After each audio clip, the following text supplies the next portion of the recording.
Muito bem, amados, eu quero convidar a nossa querida irmã Jennifer, tá? Querida porque eu conheço desde pequenininha, né? Ainda é pequenininha. Vocês sentiram a falta dela, né? Algumas semanas foi estudar, fazer um curso, e agora está retornando, e ela vai trazer uma palavra para nós nesse instante. E a palavra dela é mais um pedido de oração, um clamor, né? Pelas pessoas, pelos países, pelas muitas pessoas que estão sofrendo, perseguidas por causa do Evangelho. Você, quando chegou, recebeu um papelzinho lá, que é um lembrete, que é para você levar para casa, né? Irmãos, essa semana, a semana que passou, nós tivemos lá na Nigéria um massacre de cristãos, tá? Muita gente sofrendo, e pessoas sofrendo por causa da fé cristã. Então, o inimigo está afoito, não está satisfeito, mas a igreja vai continuar avançando, porque ela é do Senhor, tá? Hoje nós estivemos também comemorando os aniversariantes. Hoje nós tivemos 11 pessoas aniversariando na nossa igreja. Queremos mais uma vez parabenizar, né? E que Deus possa continuar abençoando vocês. Estivemos lá no André, né, André? Que é o Mosca. Para os irmãos terem uma ideia, irmãos, do aniversário do André, até desembargador tinha lá hoje, né? Importante, importante. E eu tive que sair mais cedo, não fiquei para cortar o bolo, mas você disse que ia trazer um pedacinho de bolo para mim. Trouxe? Tá bom, então, gente, com a palavra. Obrigada, pastor. Boa noite.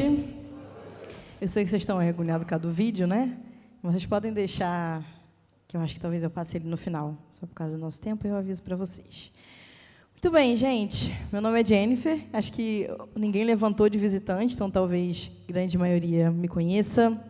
Sou missionária aqui da Primeira Igreja Batista e estou muito feliz com a oportunidade de vocês.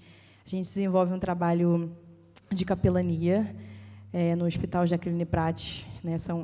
Uma das coisinhas que eu faço.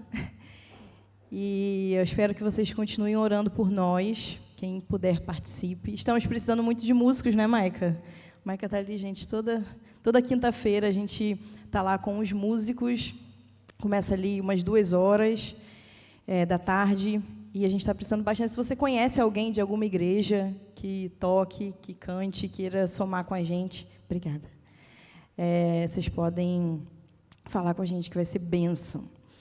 Mas eu quero agradecer mais uma vez a oportunidade, agradecer a Deus, porque eu faço parte de uma igreja que se envolve com missões, que fortalece os missionários, que não tem preguiça, não tem medo de investir, né, nos missionários e na obra do Senhor. Então, eu sou muito grata a Deus por isso, grata a Deus pelos irmãos, e que essa noite a gente possa se deleitar na palavra de Deus. A gente está aqui não é com foco nos testemunhos, mas é com foco naquilo que a palavra de Deus diz e como que alguma das nossas histórias, alguma das nossas vivências e o que acontece, elas podem se encaixar e elas se encaixam dentro da história de Deus. Não é a história de Deus que se encaixa na nossa, né? Mas é a nossa que se encaixa na dele. Então, a gente vai ler a palavra do Senhor, a gente vai mergulhar na palavra dele, a gente vai entender aquilo que ele nos diz. Aí, no meio ali, eu falo uma coisinha ou outra que eu estou fazendo, aonde eu estive, o que eu estava, né, onde eu estava. E a gente vai caminhando junto, né, nessa aventura que é a Bíblia, nessa aventura que é olhar para a palavra de Deus e sentir ela rasgando a gente mesmo. Porque é isso que ela precisa fazer. Não adianta a gente estar aqui, não adianta a gente ouvir, se essa palavra ela não faz morada no nosso coração e ela muda todo o nosso ser.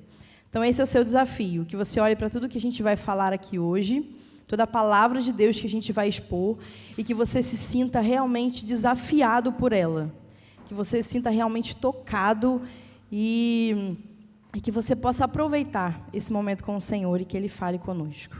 Vamos começar orando. Jesus, nós necessitamos do Seu Espírito, necessitamos que o Senhor fale conosco, Não sou eu, não é os testemunhos de pessoas, mas é a sua palavra que nos fortifica, que nos ensina e que nos encoraja.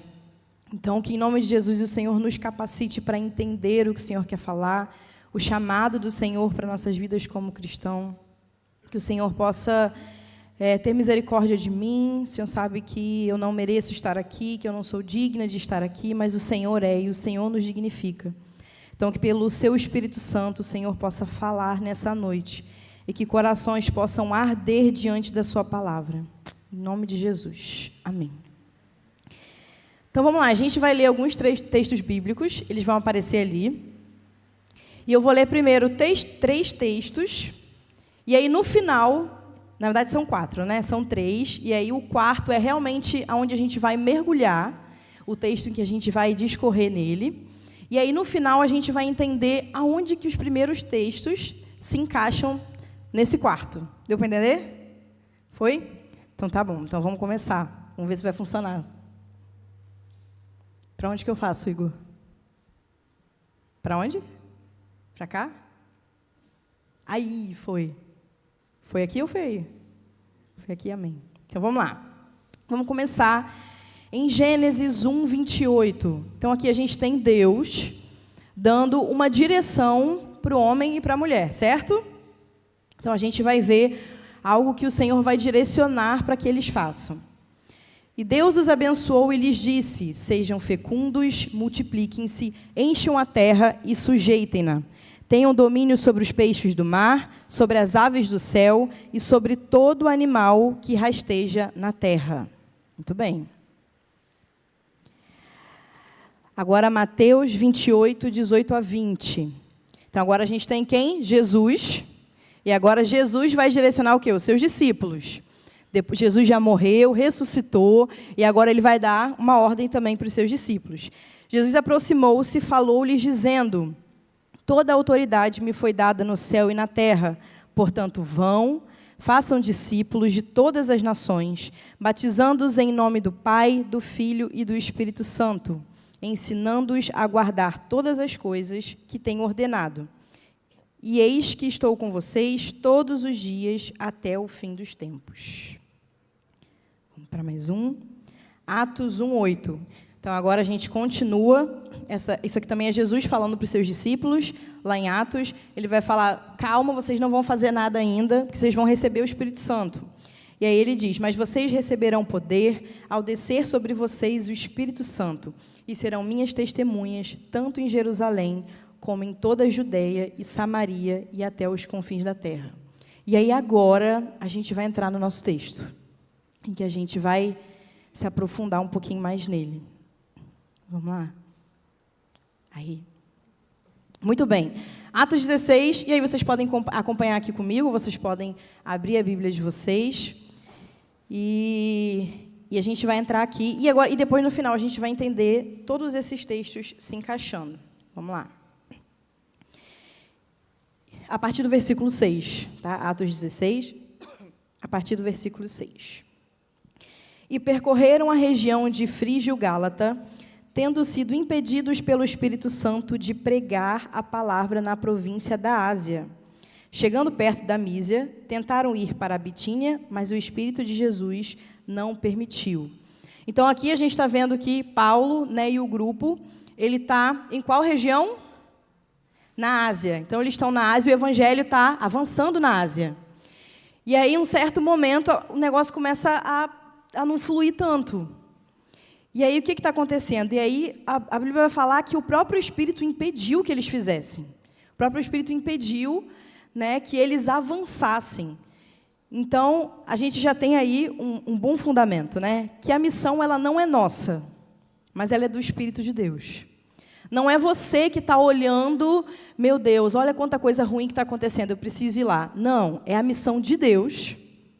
E Ele que guia para onde a gente tem que ir. Porque às vezes a gente acha que a gente está indo num caminho super certo, super correto, que está tudo fluindo maravilhosamente bem, e às vezes Deus nem quer que a gente esteja ali. Às vezes nem é onde o Espírito quer que a gente vá, e a gente fica forçando a barra, a gente fica tentando e pelos nossos próprios braços continuar, porque a gente está fazendo a obra de Deus, mas aquela nem era a vontade do Espírito. Então, aqui a gente vai ver eles tentando, o Espírito falando, não, não é para aí que vocês vão. E aí a gente continua. E tendo contornado a Mísia, foram a Troade. À noite, Paulo teve uma visão, na qual um homem da Macedônia estava em pé e lhe rogava, dizendo, passe a Macedônia e ajude-nos. Então, agora, pela primeira vez, Paulo tem o quê? Uma nova direção. Vocês vão sair da Ásia. Vocês vão para onde agora? Que é? Aonde? Na Europa. Então, agora, sai da Ásia e vai para a Europa. Então, Deus vai mandar eles para lá. E aí, eles têm essa tensão. E agora? Eu estou acostumado, está avançando aqui. Eu estou na minha zona de conforto, já estava indo, já estava fluindo. O Evangelho estava se espalhando e o Senhor manda ele de uma forma muito concreta, né? Um sonho, uma visão num sonho, em que o Senhor fala, agora você vai para a Europa. E eles poderiam, nesse momento, já... Opa, peraí, não, agora vamos parar tudo, vamos rever todas as coisas. Será que é isso mesmo? Vamos fazer 80 dias de oração e ver, será mesmo que é isso? Mas aí o que a palavra vai dizer? Amém? Aí. E assim que Paulo teve a visão, imediatamente procuramos partir para aquele destino, concluindo que Deus nos havia chamado para lhes anunciar o Evangelho. Então, naquele momento, imediatamente, era o Senhor que estava mandando. Não interessa se estava tudo dando certo ali, não interessa se é ali que eu mais gostava de estar, que era onde eu queria estar, que era a zona onde eu sonhei a vida toda. Não, o Senhor falou. Imediatamente, eles partiram e obedeceram. E Paulo não tinha ali, né, Paulo e o grupo não tinha Google Maps, eles não tinham clima-tempo, eles não tinham nada disso que favorecesse. Eles poderiam pensar em milhões de desculpas para que, não, vamos continuar aqui, está tudo bem, mas eles entenderam que o Senhor estava mandando eles para lá. Então, eles obedeceram e eles foram. E a gente continua. Tendo, pois, navegado de Troade, fomos diretamente para Samotrácia, e no dia seguinte, a Neápolis. Dali, fomos a Filipos, cidade da Macedônia, primeira do distrito e colônia romana. Nessa cidade, permanecemos alguns dias. Então, eles chegaram e eles agora estavam o quê? Foram passando de alguns lugares, entendendo aonde é que era para eles irem, o que era para eles fazerem. Eles foram caminhando, provavelmente procurando a direção do Espírito Santo. E um bom crente, quando ele está procurando a direção do Espírito Santo, o que ele vai fazer, que a gente aprendeu hoje de manhã? Ele vai orar. No sábado, saímos da cidade para a beira do rio, onde nos pareceu haver um lugar de oração. Então, homens obedientes, servos do Senhor, que procuram fazer a vontade do Senhor, eles estão sempre procurando um lugar de oração. Eles estão sempre procurando um lugar de dependência diante de Deus. Um lugar de se humilhar diante de Deus e entender, Senhor, o que o Senhor quer agora? Qual a direção para a minha vida agora? Qual é o próximo passo? Para onde o Senhor quer que a gente vá? Então, eles procuraram esse lugar de oração. E eles vão achar, porque a gente vai ver. E assentando-nos, falamos às mulheres que haviam se reunido ali. Então, eles estavam ali, eles encontraram nesse lugar de oração mulheres. E aí a Bíblia vai chamar a atenção para uma mulher. Certa mulher chamada Lídia, da cidade de Tiatira, vendedora de púrpura, temente a Deus, nos escutava. O Senhor lhe abriu o coração para que estivesse atenta ao que Paulo dizia. Então, a gente vai ver, dentre todas aquelas mulheres de oração que estavam ali, o foco vai para quem? Para Lídia. E a gente vai entender agora como que a gente se encaixa ali e como que quem que a gente vai escolher ser dentro dessa história.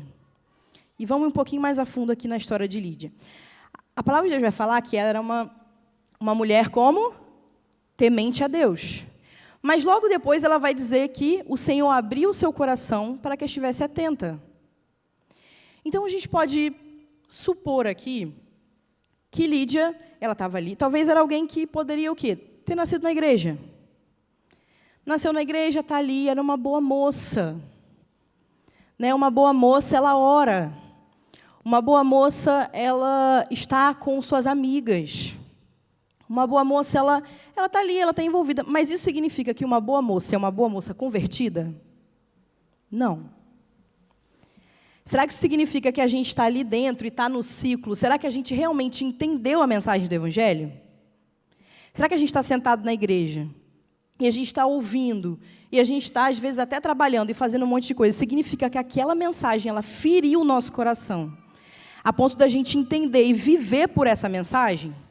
E realmente haver uma mudança de vida e de entendimento?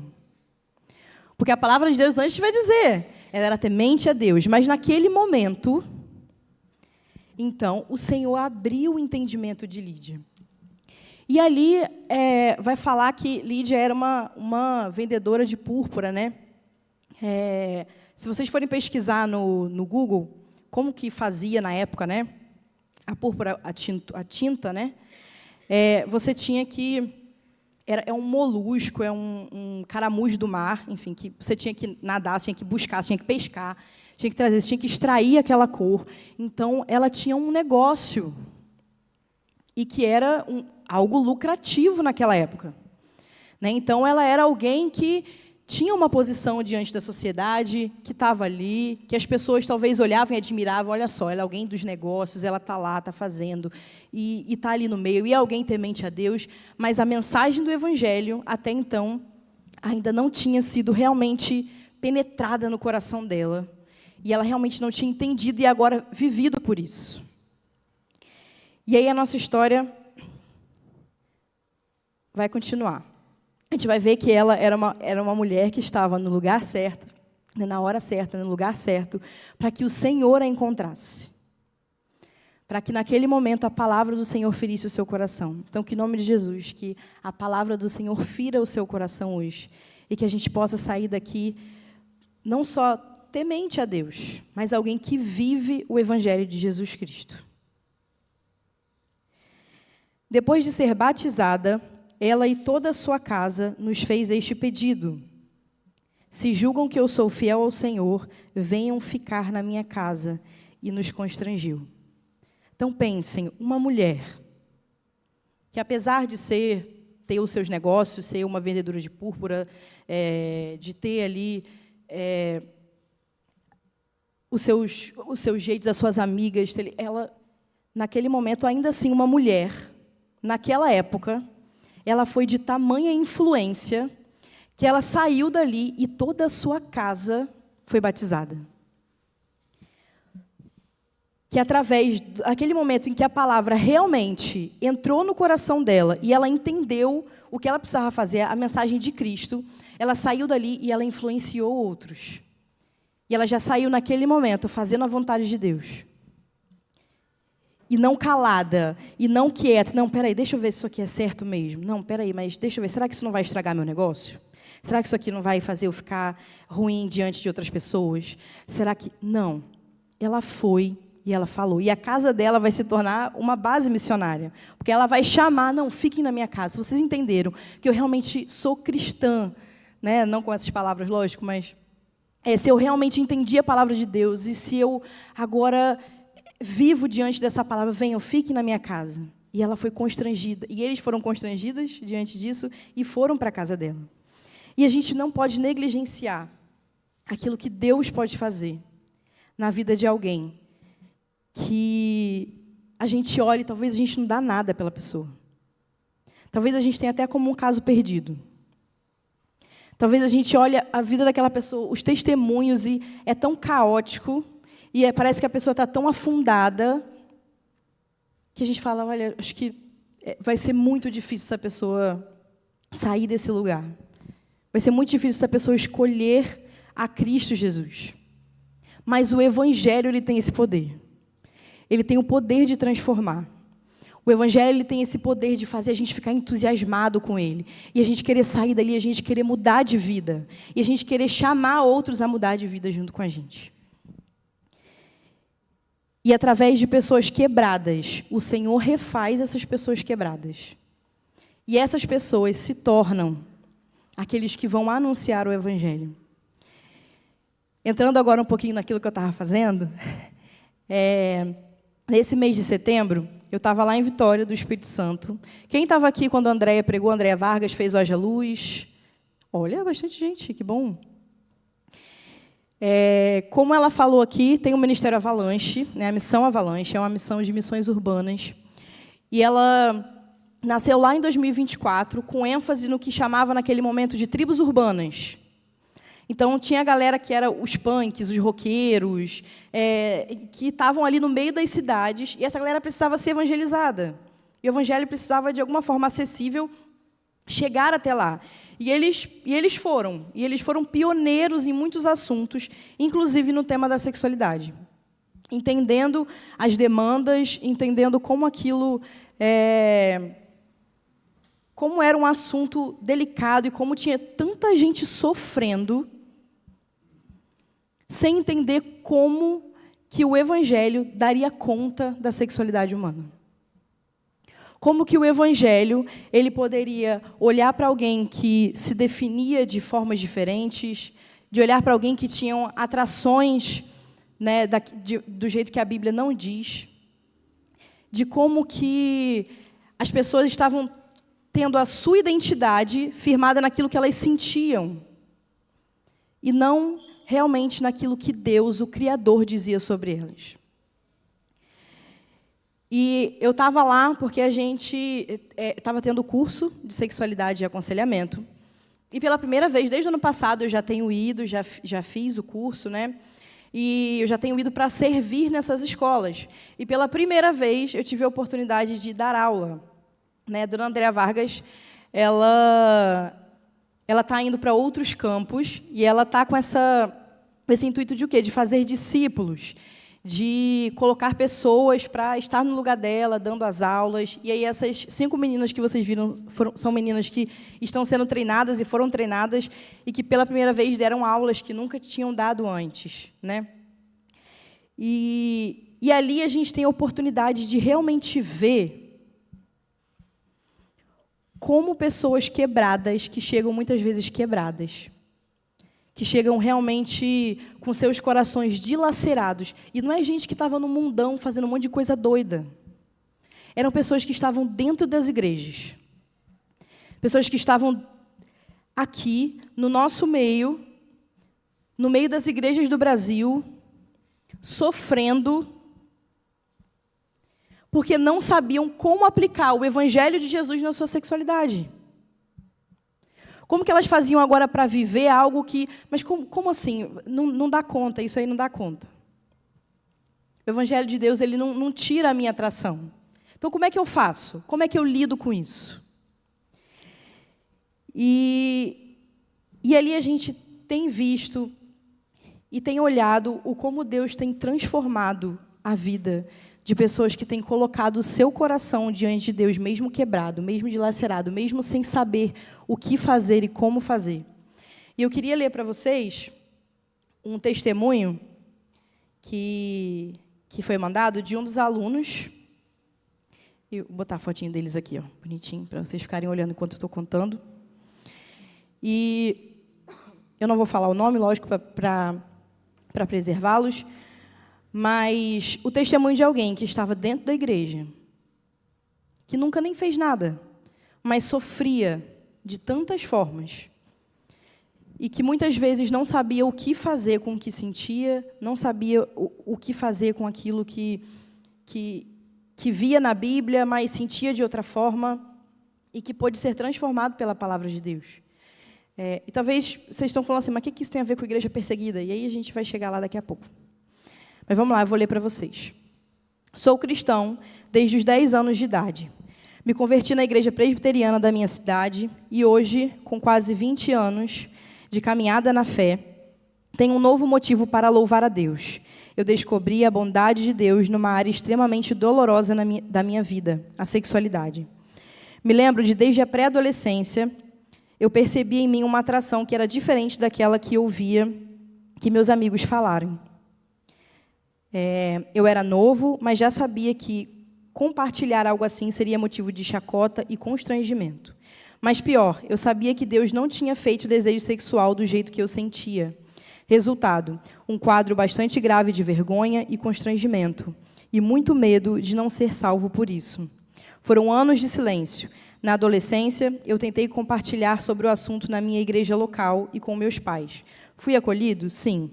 Mas minha família, nem meu pastor, tinham preparo para lidar com isso.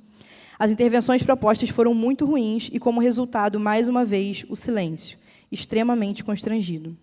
E quero deixar claro, eu não tinha prática homossexual, por saber que era pecado. Toda a luta era interna e eu precisava de ajuda para seguir Jesus. Um adolescente cristão com atração homoafetiva, que era fiel a Deus, mas debaixo de um jugo muito grande e carregando toneladas de vergonha em silêncio. A situação foi piorando quando meus amigos começaram a namorar, quando começaram a perguntar por que eu não namorava, e quando eu tinha família, e quando minha família começou a projetar sonhos de uma esposa para mim. Nesses diversos eventos, a sensação era de ser uma grande frustração para meus pais, meus amigos e meu Deus. Foi nessa idade que eu comecei a me medir pela ausência. Falta de atração correta, falta de namorada, falta de relacionamentos. E tudo muito frustrante e triste. Eu não deixei de seguir ao Senhor. Pelo contrário, eu pregava na escola e depois na faculdade. Era ativo na igreja, dava aulas e organizava reuniões de oração. Mas, paralelo a tudo isso, em diversas madrugadas, eu só conseguia pensar em uma coisa. Você é uma vergonha. Você está quebrado por dentro. Nessas madrugadas, eu me agarrava em Deus, lembrando alguns versículos. E assim morreram diversas noites de sono. Mas a situação ficou extremamente pesada no ano de 2024 e 2025. Não porque eu tivesse mantido alguma relação sexual, nunca fiz isso. Mas porque eu convivia com esse fardo. E todas as vezes que ele foi compartilhado, a vergonha foi enorme e eu me fechei. Foram nesses anos que começaram a passar pensamentos suicidas na minha cabeça. Reitero, eu amava e amo o Senhor Jesus. Se não fosse por Ele, eu já teria ido embora há muito tempo. Exatamente porque Ele não pisa a cana quebrada e não apaga o pavio que fumega, eu não fui embora, porque a misericórdia dEle me segurava. Em 2025, por uma série de situações nesse assunto, foi exposto na minha igreja local. Por uma série de situações, esse assunto foi exposto na minha igreja local. Fui questionado da minha sexualidade e anos de silêncio. Vergonha e constrangimento, de repente, foram expostos a muita gente. Nesse contexto, eu me lembrei da Avalanche. Tinha ouvido falar dessa missão e em um dos vídeos da Andréa Vargas. E no turbilhão de caos, eu fui inserido, pedi para fazer a escola de sexualidade. Minha igreja e meus pais apoiaram. E fui, não ironicamente, conhecer a vitória do Espírito Santo. Chegando na Avalanche, fui apresentado a uma equipe extremamente acolhedora. E quebrado, me agarrei à escola como uma oportunidade. Nos anos de luta, silenciosa e na repentina exposição, uma pergunta surgiu em meu coração. Se Deus me fez, por que me fez quebrado? Por que Ele me colocou nessa luta que me impede de ter família e que me faz ter vergonha dos meus amigos? Por que Ele não foi bom comigo? Essas perguntas estavam no meu coração e raramente eu tinha coragem de expô-las, porque eu tinha medo de blasfemar. Mas ao chegar na Avalanche, pensei, é tudo ou nada. Se Deus é bom, então Ele vai me mostrar essa bondade. Se Ele é a verdade, as minhas perguntas não vão intimidá-lo. E assim, já no primeiro dia, eu me expus. Em uma dinâmica de identificação no texto bíblico, Andréa pediu para que nos visualizássemos em algum personagem da história de Marta, Maria e Jesus. Alguns foram discípulos, alguns Marta, alguns Maria. Eu não me via em nenhum deles. Me via mais como um Nicodemos, que sabe muito, mas entende pouco. Ou como Pedro, que traiu Jesus no íntimo do coração. E eu confessei que era Pedro, traidor. Assim, foi criada uma nova categoria. E eu expus a minha vergonha e a minha situação. Sabe o que foi lindo? Ninguém me condenou. Ninguém olhou e disse, eis uma peça quebrada que não tem conserto. Me ouviram, mas, sobretudo, me apresentaram como Cristo lidou com essas pessoas, Pedro e Nicodemos, e como Ele lidaria comigo. Aquilo foi o primeiro sopro de bondade de Deus. Nas aulas que se seguiram, continuei a expor meu coração. O que eu queria? Queria achar Deus no meu conflito, e achei. Pelas aulas, pude ver como Deus foi lidando com a queda, como Deus é gracioso com quem sofre, como Ele é bondoso. Mas houveram 2 episódios que me marcaram. O primeiro, o mais gritante, foi na aula da Jennifer, e isso não é mentira, nem para valorizar o trabalho dela. Na aula foi exposto o texto de Êxodo 3, Moisés, a sarça e Deus. E tudo transcorreu em paz, até que Andréa fez uma pergunta. Andréa perguntou, se Deus podia libertar o povo dele antes, por que não fez? Não é sadismo da parte de Deus permitir o sofrimento? Aquela pergunta mexeu comigo, porque era a minha pergunta. Se Deus é bom, por que me permitiu ter atração homoafetiva? Parei, pensei.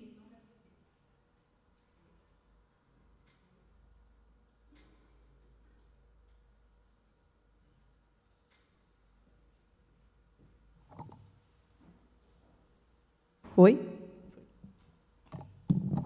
Tá acabando, gente.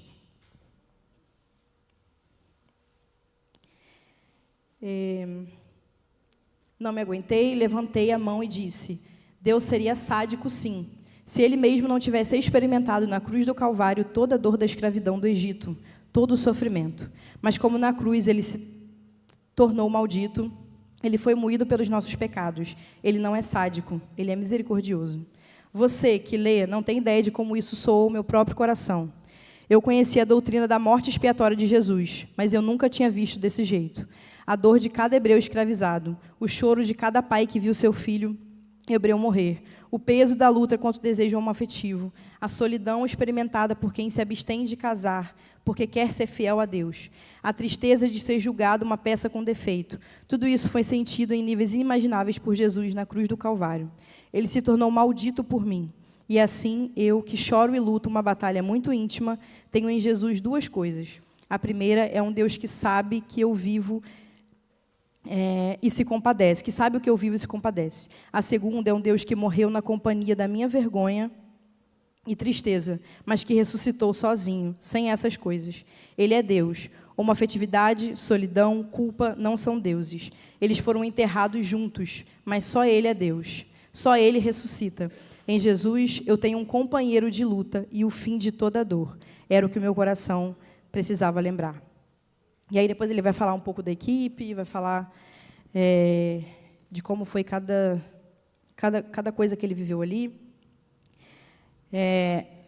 Mas aqui a gente vê como que pessoas quebradas e que chegam ali, muitas vezes dessa forma, são impactados pela palavra de Deus.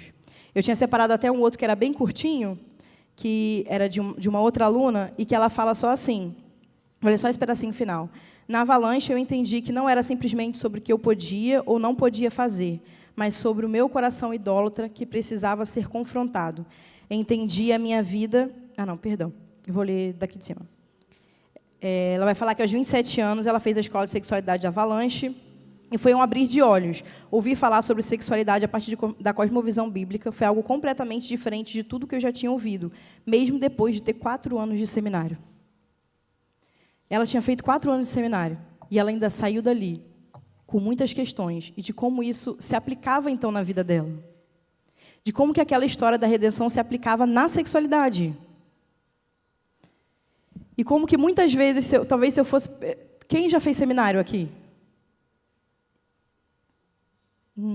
Mais alguém? Quantos módulos... André sempre faz isso. Quantos módulos de sexualidade vocês tiveram no seminário? Nenhum, né? E quantas vezes vocês já foram aconselhar e a temática que chegou para vocês era sobre a sexualidade? Eu posso dizer que grande maioria, talvez. Então, como que a gente tem se preparado para isso? E sabe por que eu estou falando isso, talvez, numa temática de igreja perseguida? Porque hoje, no Brasil, essa é uma das temáticas em que o mundo quer tomar para si. Em que a igreja não tem mais voz. Porque a igreja não pode ditar quem eu sou. Porque quem eu sou é aquilo que eu sinto. Porque que Deus é esse que manda e desmanda em quem eu sou? E como que eu respondo para essas pessoas isso? Como que eu respondo? Por que elas sentem o que sentem? Como que eu faço para essas pessoas lidarem com as suas questões e continuarem firmes na palavra de Deus? Antes, inclusive, tinha um grupo que era o Êxodos Brasil, que era um grupo de pessoas que lidavam com a questão da sexualidade, e esse grupo teve que se desfazer, porque só estavam atacando em cima deles. porque eles não estavam conseguindo mais, era muito processo, era muita coisa diante disso. E eles tiveram que se desfazer e agora cada um trabalha individualmente. Então vai chegar o momento em que a gente vai fazer o quê? A gente vai parar de pregar a palavra de Deus? Porque isso já está chegando aqui, não está tão distante quanto vocês imaginam. E essa temática é uma das temáticas que tem sido muito atacadas. Vamos continuar com o nosso texto por causa do nosso tempo. E seguindo, aconteceu que, indo para o lugar de oração, estou certa? Estou. Aconteceu que, indo nós para o lugar de oração, veio ao nosso encontro uma jovem possuída de espírito adivinhador, a qual, adivinhando, dava grande lucro aos seus donos. Então, aqui a gente tem um outro negócio que dá lucro também. Igual, né, o de Lídia. Também dava muito lucro o negócio da adivinhação. Seguindo a Paulo, a qual, adivinhando, dava muito lucro aos seus donos. Seguindo a Paulo e a nós, gritava dizendo: estes homens são servos do Deus Altíssimo e anunciam a vocês o caminho da salvação. Isto se repetiu por muitos dias. Então Paulo, já indignado, voltando-se, disse ao Espírito: em nome de Jesus Cristo, eu ordeno que você saia dela. E na mesma hora o Espírito saiu.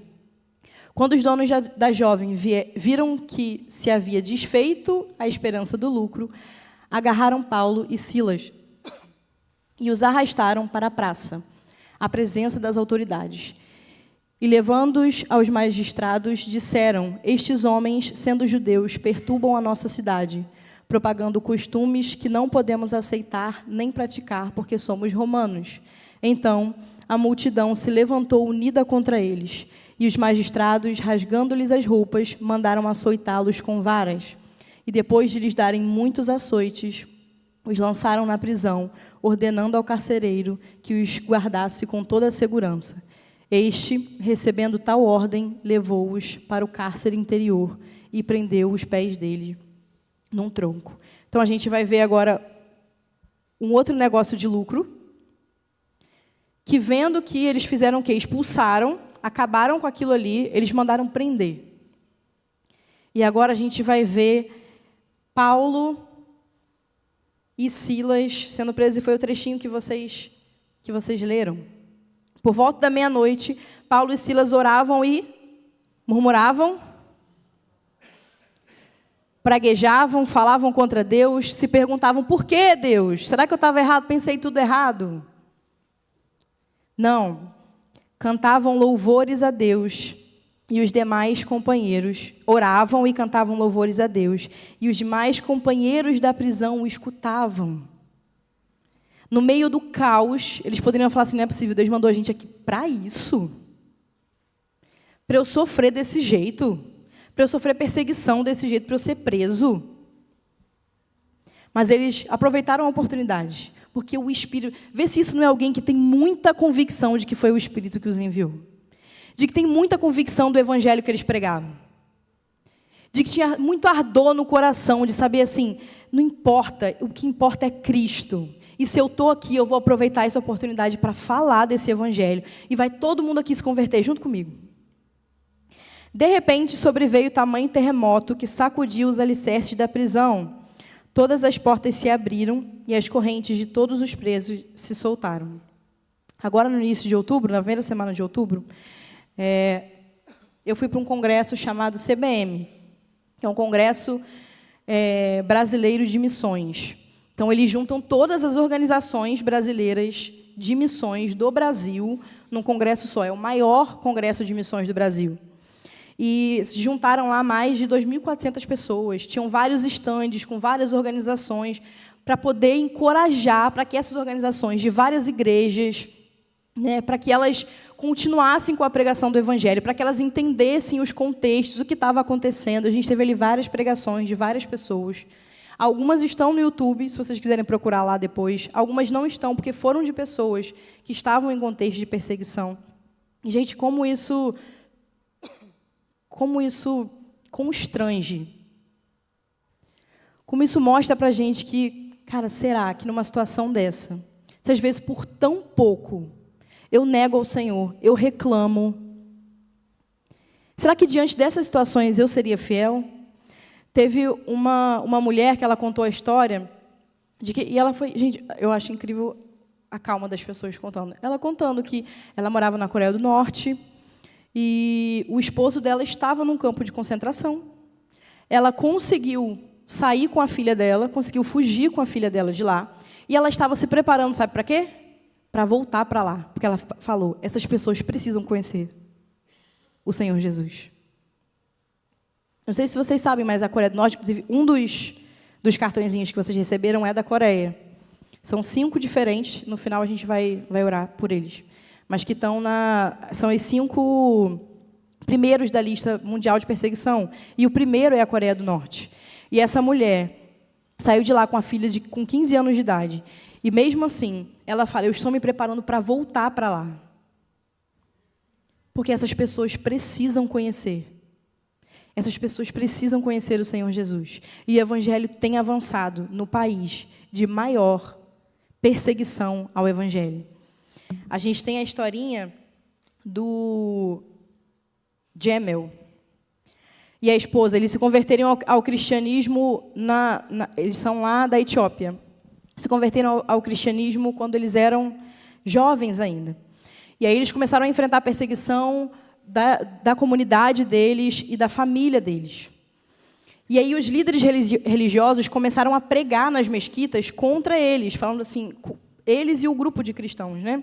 Falando para que, mensagens de ódio mesmo, para que as pessoas não comprassem no comércio deles, porque senão eles ficariam ricos. E para que as pessoas atacassem, para que as pessoas ignorassem eles da sociedade. E aí eles tinham algo que eles achavam que quando eles não tivessem nada para comer, então eles se converteriam ao Islã. E aí o que eles fizeram? Eles queimaram todas as casas e todos os comércios, inclusive dele e da sua família. Então tudo que eles tinham de patrimônio, tudo que eles tinham para viver, eles queimaram tudo isso e tentaram matar ele e a sua família. Inclusive, a filha dele entrou no meio desse conflito, a filha dele entrou em trabalho de parto e eles negaram para a filha dele ter o bebê. Ninguém queria, nenhum médico, ninguém queria acolhê-la para que ela tivesse, né, o seu bebê. E ele nessa situação, e aí uma enfermeira se compadeceu, deu o seu próprio lenço para que ela pudesse entrar e ter. Então a gente vê quantas histórias. Isso não é mito. Isso não é algo que precisa estar muito distante da gente. É algo que precisa estar muito forte no seu coração. Porque quem diz que isso não vai acontecer aqui? Será que você é capaz de ver a sua filha num hospital sendo negada a assistência e falar assim, mesmo assim, eu não nego o Senhor? Será que você consegue ver o seu negócio ruindo, falindo, e você não amaldiçoar o Senhor? Será que você consegue... Tem alguns pesquisadores, algumas pessoas, alguns missionários, várias pessoas já falaram isso, mas falam que a América, né, é o pior lugar para ser cristão. Porque a gente se acostumou com a vidinha que a gente tem. Porque a gente se acostumou com a vida de classe média. E a gente só quer ter, só quer conquistar, só quer viver a nossa vidinha de boa. E aí a gente faz o quê? O meu negócio é o meu negócio e a minha vida com Deus está lá. De vez em quando eu dou uma oferta, de vez em quando eu oro por um missionário ou outro, e tá bom, eu fiz minha parte. De vez em quando eu mudo um pouquinho, eu faço uma coisa ou outra, e ok, dei meu check, estou lá todo domingo, ouço a mensagem, e vou continuar o quê? Eu preciso trabalhar, eu preciso ganhar. E não é pelo contrário, você fala assim, tudo que Deus me deu é para que o Evangelho de Deus chegue a todas as nações, para que essas pessoas conheçam ao Senhor. Então, às vezes, é o lugar mais difícil. Nesses lugares, o Evangelho ele tá indo, ele está entrando, e as pessoas são fiéis ao Senhor. Enquanto a gente que está muito acostumado com a nossa vidinha boa, de não ter perseguição, de estar tranquilo, estou aqui, não tem perigo, não vou dizer tem zero, mas tem quase nulo o perigo de alguém chegar aqui armado e matar todo mundo. E é isso que as pessoas vivem o tempo inteiro nas igrejas subterrâneas. A ponto de, enquanto eles estão lá, alguém entrar e explodir tudo. E você vê a sua família, a sua esposa, o seu marido indo para campos de concentração, a sua esposa sendo violentada, as suas filhas, e mesmo assim você falar, eu não nego a Jesus. Será que a gente está pronto para isso? E para finalizar, vamos terminar só de ler o nosso texto.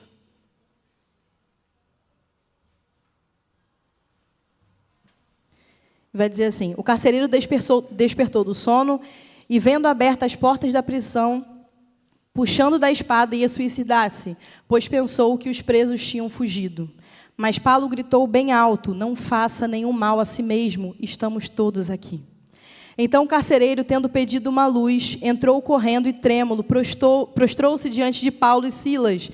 Depois, trazendo-os para fora, disse: Senhores, que devo fazer para que seja salvo? E eles responderam: creia no Senhor Jesus, e você será salvo, você e sua casa. E olha que lindo que o Senhor faz. E pregaram a palavra de Deus ao carcereiro e a todos os que faziam parte da casa dele. Naquela mesma hora da noite, cuidando deles, lavou-lhes as feridas dos açoites.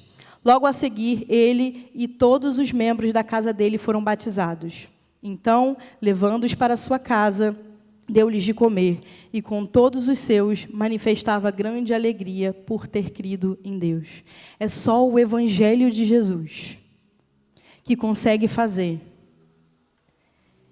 do carcereiro um enfermeiro, de alguém que batia e açoitava, em alguém que vai agora lavar as feridas e vai dar de comer. É só o Evangelho de Jesus que consegue fazer isso. Só o Evangelho de Jesus que consegue transformar aqueles extremistas que jogam bombas nas igrejas e matam os irmãos.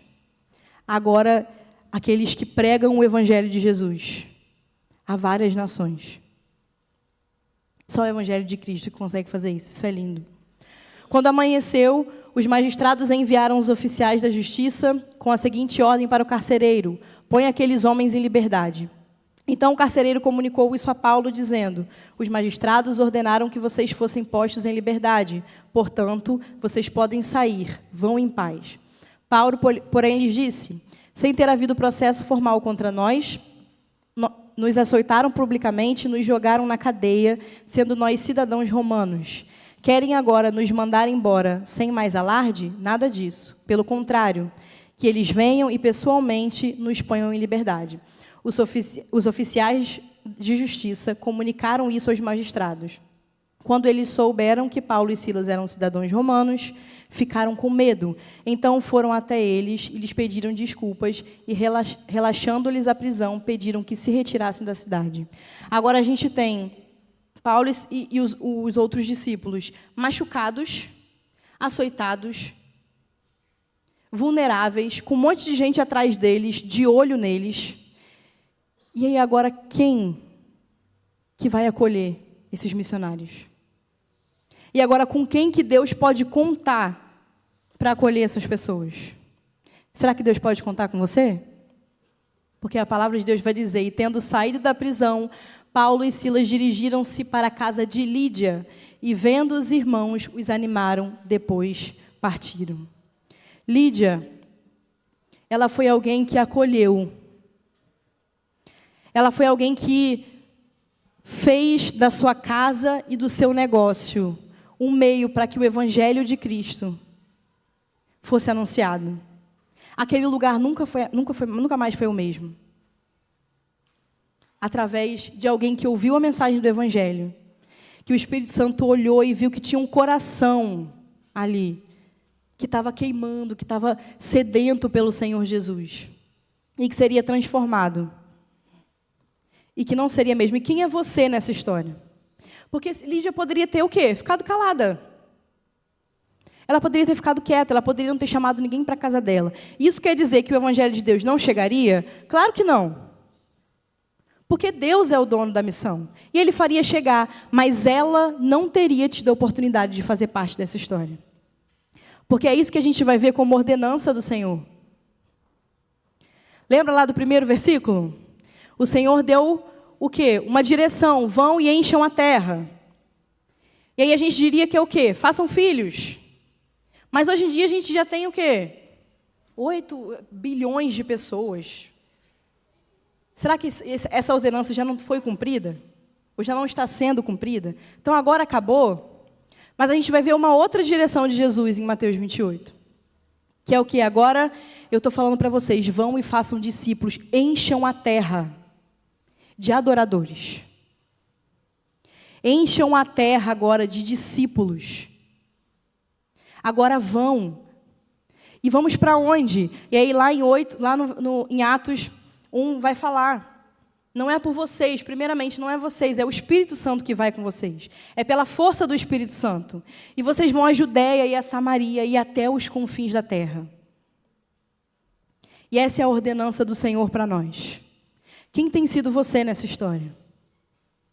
Será que você realmente tem feito parte dessa história de Deus? Será que essa palavra de Deus já feriu o seu coração para que você seja como Lídia? E que você não saia daqui igual, mas que você saia daqui com o coração ardendo para alcançar. Muitas vezes nos falta ousadia de pregar o Evangelho porque está faltando a gente entender quem é o Espírito Santo na nossa vida. E que história é essa que é de Deus e que não é minha, não é sobre mim, não é sobre a minha história. Mas é a minha história na história de Deus. E você pode fazer parte ou não. E você pode ficar só sentado e talvez ficar só na beira do rio com as suas amiguinhas e acabou. Ou você pode sair dali alguém diferente. Alguém que com ousadia, através do Espírito Santo, vai fazer parte dessa história.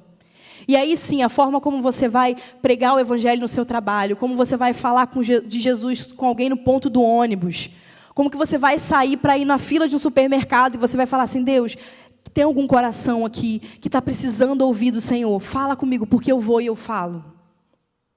Será que eu tenho saído intencionalmente no meu trabalho, entendendo que aquilo ali é só uma ferramenta de como eu vou levar o Evangelho? Então não existe aquilo que é secular, aquilo que é só o meu trabalho, aquilo que é só a minha escola, e aquilo agora é minha vidinha de igreja. Não. Tudo precisa ser um meio para propagar o Evangelho de Cristo. Se não é, talvez você ainda não tenha entendido a mensagem do Evangelho. Talvez você ainda precisa que essa mensagem te fira. Se o que você fala, se a forma como você vive, se a forma como você veste, se a forma como você se porta nos seus dias, de como você negocia, se tudo isso não é um meio de pregar o Evangelho, talvez você ainda não tenha entendido. E que a palavra do Senhor fira o seu coração, para que assim como Lídia, você não saia daqui igual. Eu quero convidar a gente a fazer 2 orações, para a gente finalizar. A primeira é pelo nosso coração. Se talvez você aí está entendendo que você ainda precisa ser mais ferido por essa palavra de Deus. Que a palavra ainda precisa penetrar mesmo no seu coração, dividir juntas e medulas, realmente fazer com que a sua vida seja um meio de pregar o Evangelho. Ou se talvez você entendeu que você ainda precisa se converter. Glória a Deus. Que esse seja o momento de você fazer essa oração. E que a gente faça. A segunda oração, eu quero que a gente... E vai ser uma oração silenciosa para a gente finalizar. Você pode só fazer um pós-lúdio para a gente. Eu vou fazer essa primeira oração. E na segunda oração a gente já vai encerrar. Pastor, o senhor quer a palavra novamente? Ou pode encerrar? Eu vou fazer essa primeira oração, e na segunda oração eu quero que você gaste o tempo que você tiver, para que você olhe para esse cartãozinho que está na sua mão, e que você entenda que esse número são pessoas que necessitam do Evangelho. Como eu falei, são 5 diferentes.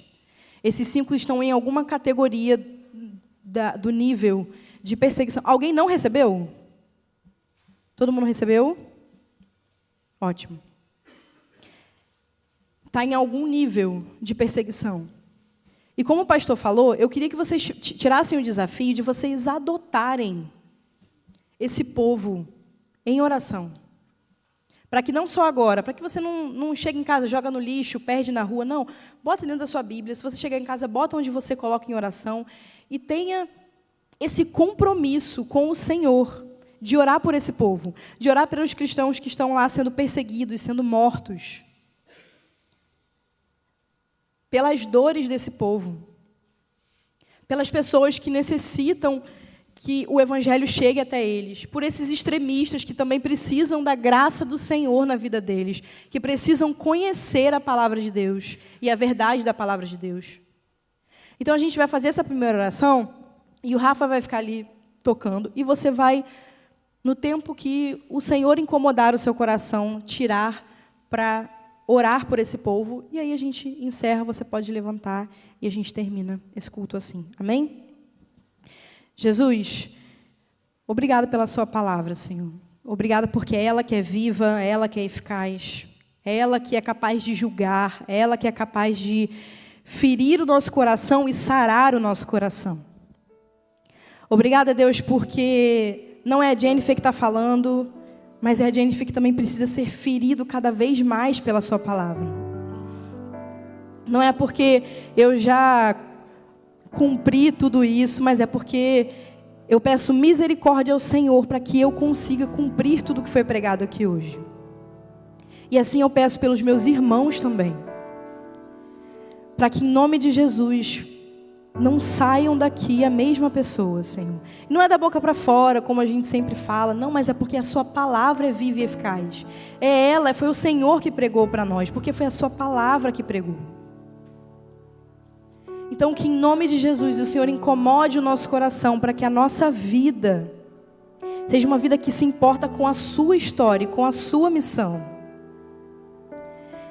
Que todos os âmbitos da nossa vida sejam evangelizados e estejam prostrados diante da sua história. Porque se um dia a gente perder tudo, a gente pode perder os nossos negócios, a gente pode falir, a gente pode perder filhos, maridos, esposas. A gente pode perder tudo isso. Mas se a gente tem o Senhor, a gente tem uma missão a cumprir. E a gente tem o que é melhor, porque o Senhor é suficiente. Então, por mais que doa, por mais que a gente tenha desafios, em nome de Jesus, ajuda a gente a permanecer fiel. Pai, que em nome de Jesus o Senhor possa trazer luz da verdade da sua palavra. Tem pessoas aqui, Deus, que têm desafios na área da sexualidade na sua vida. Que o Senhor tenha misericórdia de nós. Que não sabemos lidar com essas demandas. Que não sabemos como aplicar a sua palavra para ajudar, ao invés de constranger, ao invés de afastar, de condenar. Tem misericórdia dessas pessoas que sofrem, que elas encontrem ajuda. Que elas encontrem a luz da palavra do Senhor. A verdadeira alegria, o verdadeiro ser, a sua verdadeira identidade. Talvez sejam filhos de pessoas que estão aqui, netos, sobrinhos.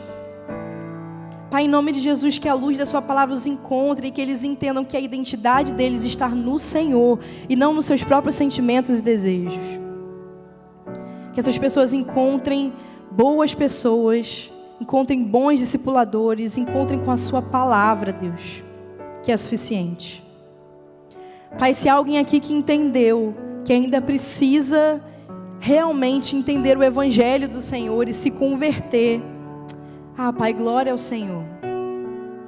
Que essa pessoa saia daqui assim como Lídia e vá em Judeia, em Samaria, até os confins da terra com essa mensagem maravilhosa.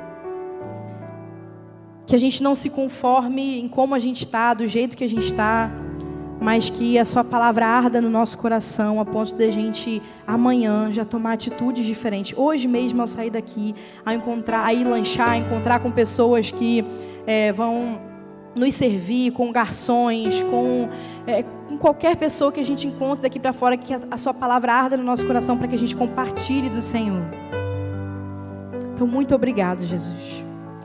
E agora eu peço para que eu e meus irmãos, a gente dedique esse tempo no Senhor, pedindo pela sua igreja perseguida, para que o Senhor nos conduza em oração, que não haja pressa, que não haja... Deus, a gente poderia ficar a noite toda orando e seria pouco diante do que o Senhor fez por nós. Então que a gente aquete o nosso coração, esquece um monte de coisa que a gente tem lá fora e que a gente concentre a nossa mente naquilo que o Senhor quer falar conosco, inclusive através desses países. Através do testemunho dessas pessoas que têm sofrido, mas que têm perseverado diante da sua palavra. Então constranja o nosso coração para que a gente ore mais, para que a gente participe mais, para que a gente oferte. Então, em nome de Jesus, Senhor, que o Senhor faça o seu trabalho em nós e que a partir disso a gente possa transbordar para os outros. É isso que eu te peço em nome de Jesus.